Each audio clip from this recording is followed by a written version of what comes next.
as promised, and I do as I promise, at least I try to. Many of you actually work for a living, and you don't have time to watch these hearings in the Senate Judiciary Committee. Count yourself among the lucky.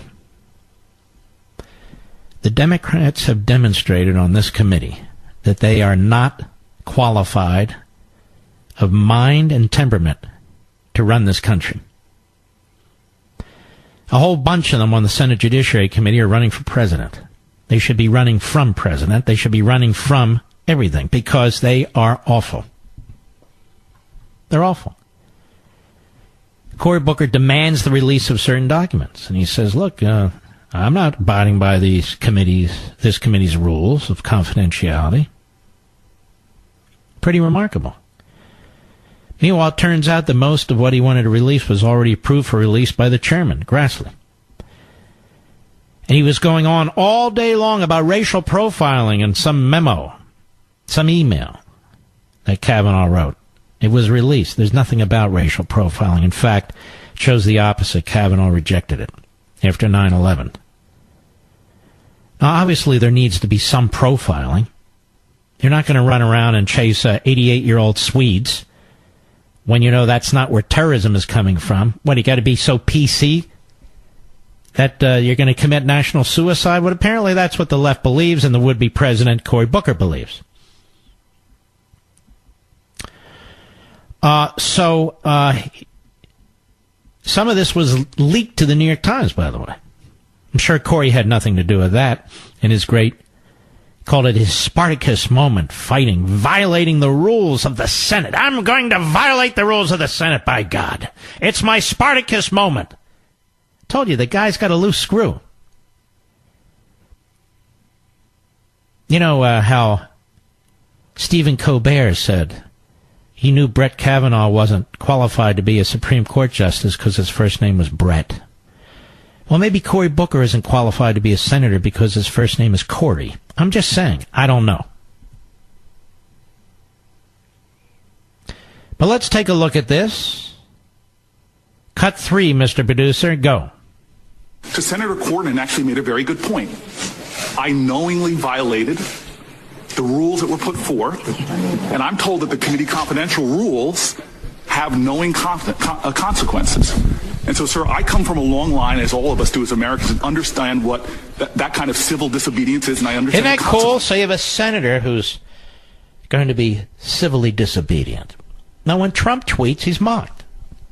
Here you have a senator who's a clown. He's a clown. He's into drama. And so we come from a long history of civil disobedience. Are you kidding me? In the U.S. Senate? So he's doing figuratively, he's throwing over the table. Go ahead. So I am right now, before your process is finished, I'm going to release the email about racial profiling. And I understand that the penalty comes with potential... The email about racial profiling shows that Kavanaugh didn't support it. Anyway, but he's ready for his penalty, ladies and gentlemen. He's ready for his penalty. This is civil protest. Go ahead. And if Senator Cornyn believes that I violated Senate rules, I openly invite and accept the consequences of my team releasing that email right now. And I'm releasing it to expose that, number one, the emails that are being withheld from the public have nothing to do... Emails are being withheld from the public. Has anybody ever seen an email from a United States Senator?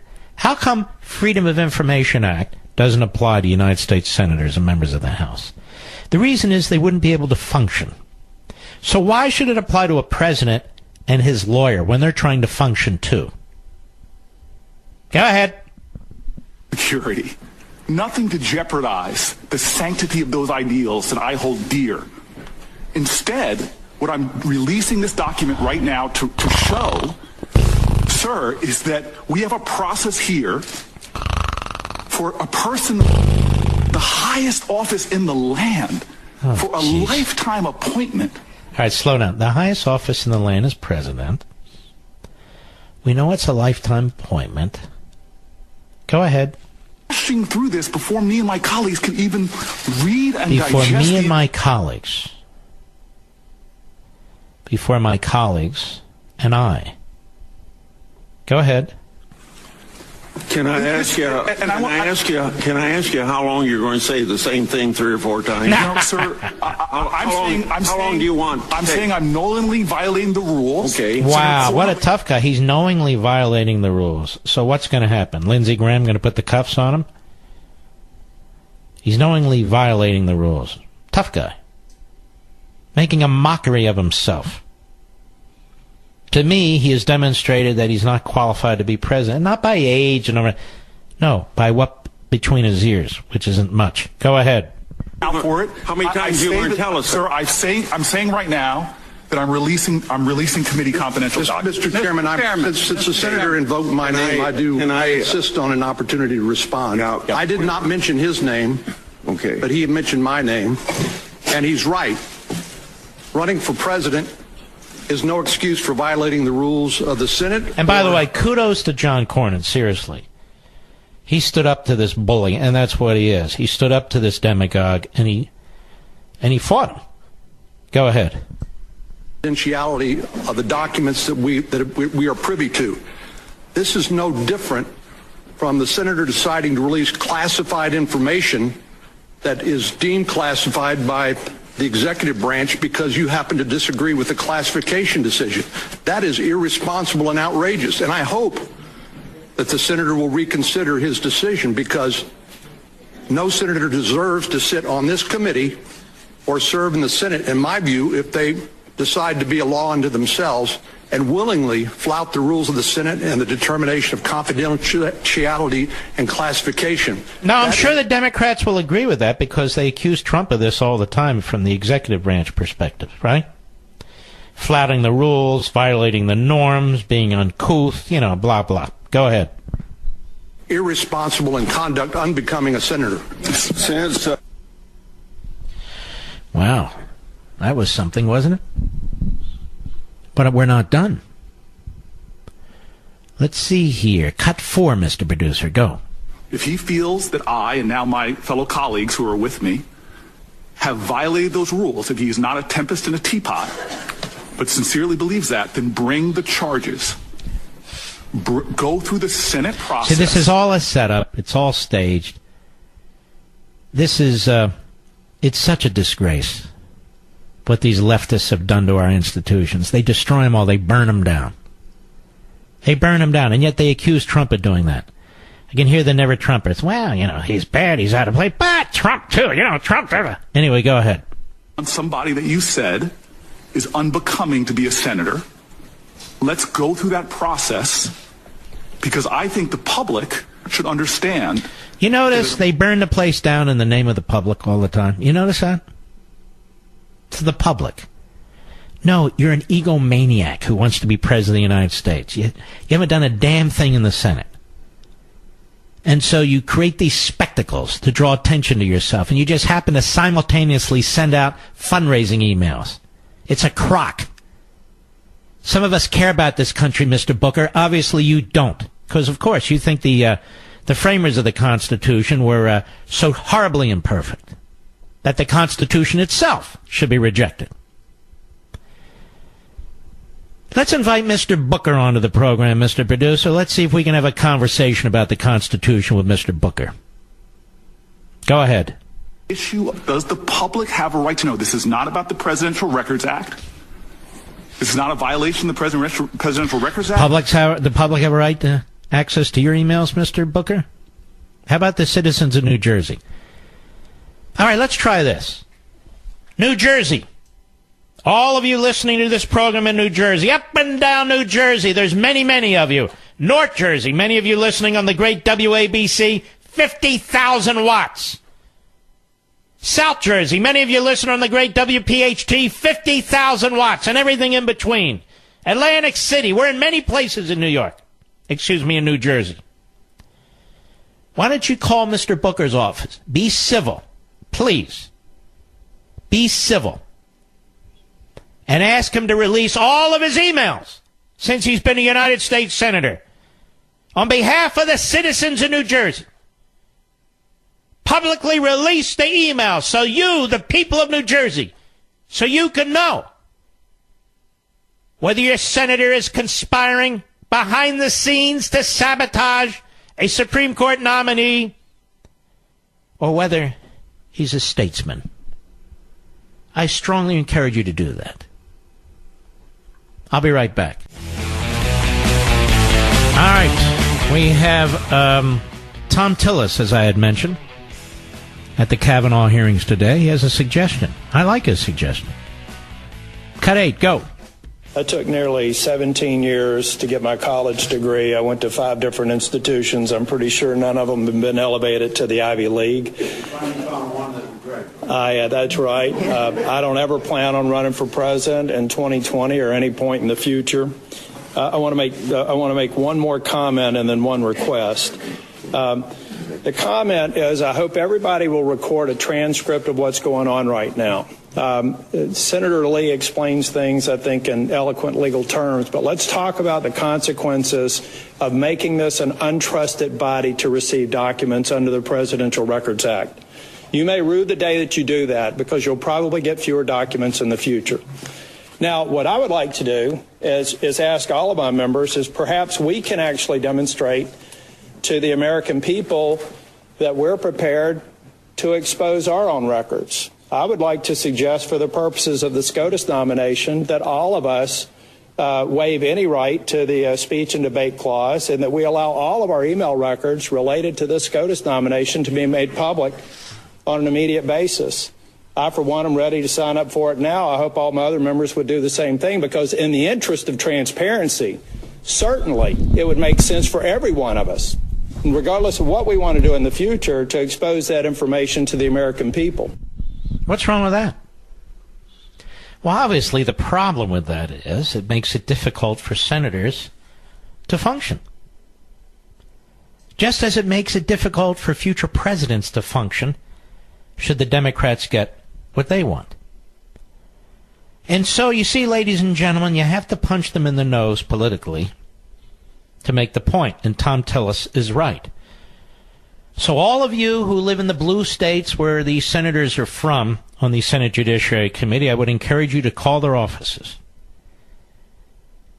and ask them why all their emails related to this hearing, their discussions among other senators and with staff, their discussions with the media, as your representative in the United States Senate, that you want to make them public. You want them public. Why not? That would include a guy by the name of Whitehouse in Rhode Island. That would include you folks in California, in Kamala Harris's state. And Dianne Frankenfeinstein, also in California. That would include Senator Coons from Delaware. That would include Senator Liar about combat in Vietnam, Blumenthal from Connecticut. That would include all of them. Little Dick Durbin of the state of state of Lincoln. They should all have to do it.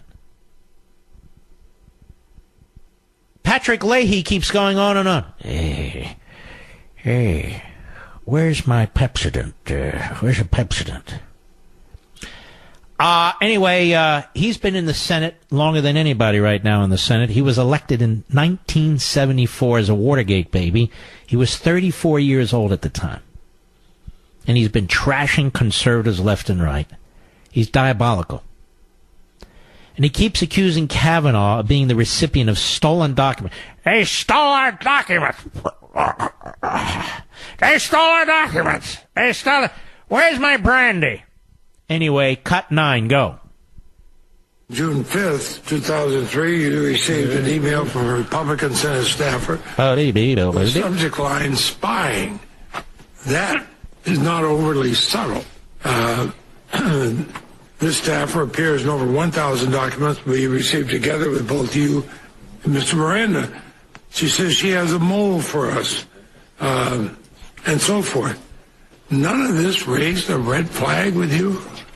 It did not, Senator. Again, people have friends across the aisle who they talk to. At least this was my experience back then. Maybe it's changed. And would There was a lot of bipartisanship on the committee. There was a lot of bipartisanship among the staffs. There were a lot of friendships and relationships where people would talk to, I've got a friend on Senator Ted Kennedy's staff, or I have a friend on Senator Hatch's staff, or I have a friend on Senator Specter's staff. That kind of the conversation and information sharing is common. The gentleman they're talking about is Manuel Miranda. And he issued a statement to the Senate Judiciary Committee. 16 years ago, a colleague of mine on the staff of Senator Hatch discovered that Democrat staff of the Senate Judiciary Committee had negligently placed their documents on or shared server without protections. I admit that we exploited this to learn simple things about their plans to attack Bush judicial nominees at the behest of the left-wing interest groups. I also did so pursuant to my duty under the Code of Ethics of Government Service. The documents also revealed unlawful and unethical conduct by senators. I reported this unethical conduct to the Senate Ethics Committee, but never heard back. And among other things, the staff of Senator Leahy met regularly with outside groups and meetings and allowed them to vote as to which nominee would get a hearing and who would not. As the matter became public in the late 2003, the media, coached by Democrat press staff and senators, focused on the matter as if their documents were stolen or hacked, instead of on the conduct revealed in them. Senators even abused their power by repeatedly urging Justice Department, that is, the Justice Department, to prosecute me, even on the floor of the Senate. Instead, the U.S. Attorney for the Southern District of New York fully investigated the matter, and I was fully vindicated. I went on to serve as a U.S. diplomat in Iraq after obtaining a full security clearance review. Nothing was stolen or hacked. Republican senators should not continue to surrender their words to those with malign intent. In 2002 and 2003, I worked with Brett Kavanaugh and many other counsels to confirm the nominations of Bush justices were being horribly obstructed. Brett Kavanaugh was intently ethical in all my experience with him. He has no worries now, contrary to the malign intent of Senators Leahy and Durbin at Senate Judiciary Committee hearings. I can confirm that Brett Kavanaugh knew nothing of the source of any information that we obtained, nor did I ever meet with him privately, nor publicly to discuss it. He's quite right. And under federal law, the documents in question were supposed to be turned over to the U.S. Archives at the end of the 106th and 7th Senates. They are now supposed to be public. And I call on Chairman Grassley to release those Senate Democrat documents. All right. Let's see who we have out here.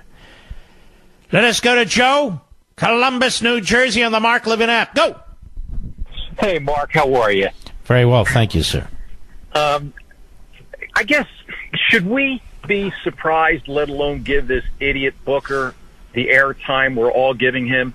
He substituted intelligence. Well, let me just answer that. I think we should give him more airtime because he's killing any chances he has of being president of the United States, in my view. Can we just refer him as grandstander then? Because the best thing... Yeah, but a lot of people who are working all day long don't hear him. So I can say grandstander, but they won't know what I'm talking about. Well, he substitutes intelligence for articulation like these new age Democrats are these days. That's all he is. He articulates with nothing. He's dead air. And I live in South Jersey, and even down here we're sick of him because it's ironic. His whole career's been a sham, and this stunt he pulled off today was a sham. That's all he's good for. Well, he's playing to his base. And that's what the media do, too. They play to their base, which is, of course, the Democrat Party base. It's stupidity, Mark. It's just plain-out stupidity. You throw a little ego in, and there you go. That's who you got, this idiot. All right, Joe. Conservatives in blue states suffer like hell. There's no question about it. Mark, Norfolk, Connecticut, the great WABC. Go right ahead. Mark, it is truly an honor to speak with you, and we are so lucky to have you on our side. Thank you. I've been listening to I've been taping your Sunday show, so I can teach my grandchildren about the truth. Anyway, I was watching the first day of the hearings, and I was fully ashamed of our Senator Bloomin' idiot, who spoke out of turn and was one of the loudest voices to try to shut down the proceedings, and I was just dumbstruck. I can't believe that more than half the people in my state actually support this guy. Yeah, even as the low standards for most Democrat members of Congress now, this guy's like at the lowest of the low, don't you think? Yes, I truly believe so. I mean, and he's creepy. Yep. He talks creepy. He is creepy. He just doesn't have anything good to say. When he got to interview him the next day, which was today. He actually shut him down. He shut down the judge when he started to answer one of the questions. He asked him a question. When the judge began to answer, he shut him down and went on to another question because he didn't want to hear the answer. It's just disgusting. I really think, as painful as it is, the more Americans who watch these hearings, the worse the Democrat Party does. Unbelievable. Particularly Kamala Harris, Cory Booker, Blumenthal. Well, all of them, really. Little Dick, Durbin. They just come across very, very badly. All right, my friend, I appreciate your call. Let's continue here. Let's see. Rick, Minot, North Dakota, XM Satellite, go. Hey, good evening, Mr. Levin. Hello, it's an honor to talk to you. I get you when I can. So do I. I listen quite a bit to Fox and everybody. I try to get all sides. But I was listening to the hearing today, and I'm just amazed at how stupid, perhaps, maybe that's a strong word, that the Democratic senators are asking questions that they know cannot be answered because of the position for which Mr. Kavanaugh is seeking. And they're trying to set him up for their base. And one guy that frustrated me was Cory Booker. I call him the future Obama wannabe. He may not make it till 2020. He'll make it at 2024, trying to make a run.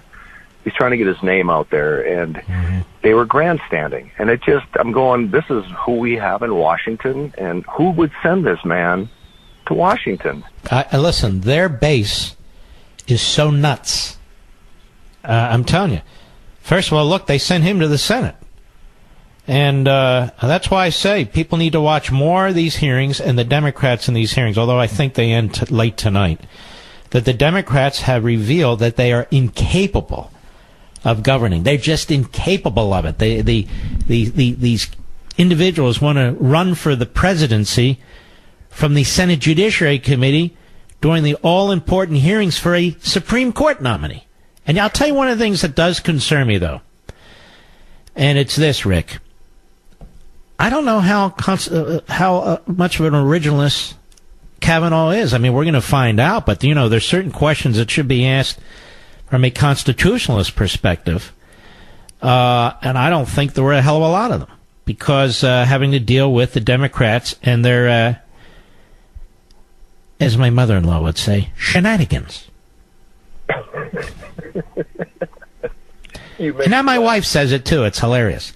The shenanigans. I say BS, but I don't use the initials, if you know what I mean. I do. I love our republic. I love democracy. But I watch this, and you don't want to fundamentally transform it, I take it.